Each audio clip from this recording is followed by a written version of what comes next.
stresses the gap between what you would love to have happen and where you are.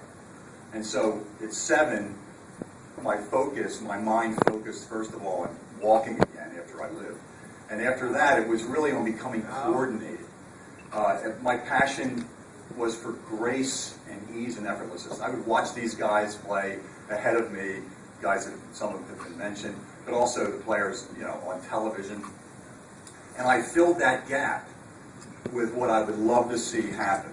And that love focus, as Terrence really had to do when he had his various setbacks and being told that he couldn't do it, that really made a difference. Now, my mother was the one who got me into basketball. I was out in the backyard with tumbling mats, trying to be an acrobat, hoping I could be short, because those guys were coordinated. And then that didn't happen, so I had to shift off the handsprings and the somersaults. And my mother took me, she was coaching in Wilmington Trust, and she took me to the games, and I would shoot around at halftime and so forth. And I was about 12. And then at that time, you're shooting from like your hip.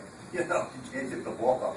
So my mother was one of the first professional women's basketball players in the 1940s. She should be in a Hall of Fame.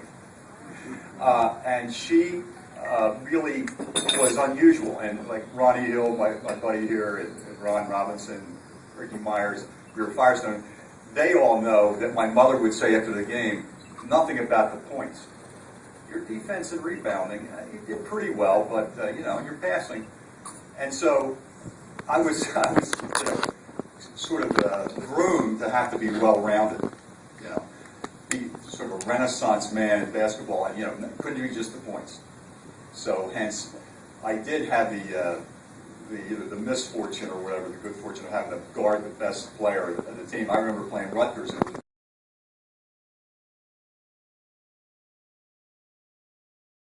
But we pretty much, our scoring, it sort of nullified each other, so that was cool.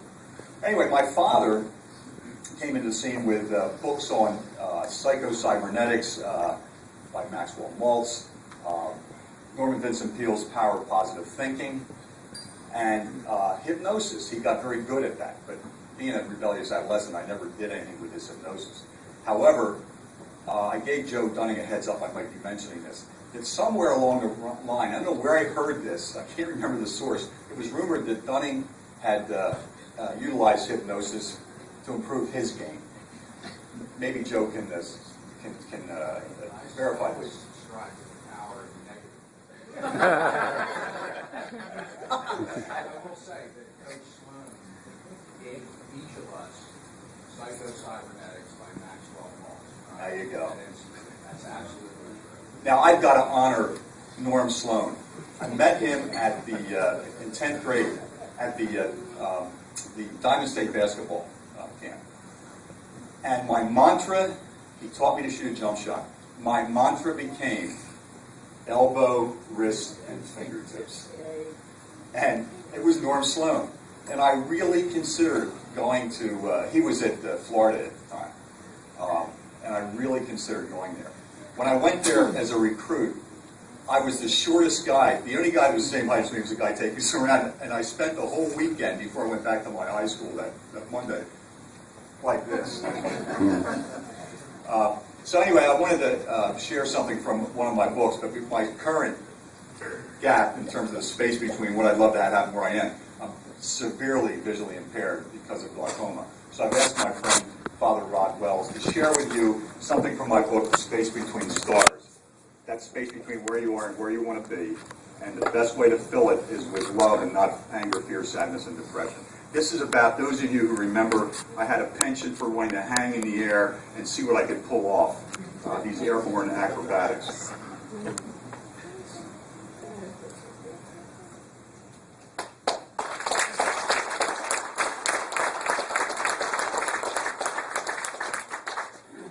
From The Space Between Stars.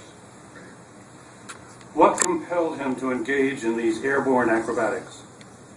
Was he compelled to repeat the triumph over the paralysis of polio in order to master the trauma of feeling trapped?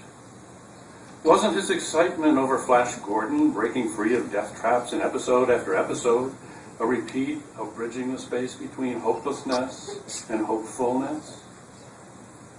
During airborne acrobatics, He defied gravity. He was accessing a liberating consciousness.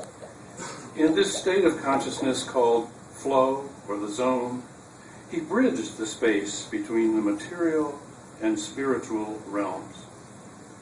The essence of this consciousness was beautifully expressed in those magical moments of hanging in the air, or floating forward during drives, or backward during fadeaway jump shots. In his ballet in the air, there was certainly the chance for the child he once was to prove to himself that he had escaped from the prison of polio. But more than that, there was the compulsion to prove the ascendancy of the animating life force of the soul and spirit, as well as the power of mind and thought over matter. In those moments in the air, he transcended time and space. Everything seemed to slow down.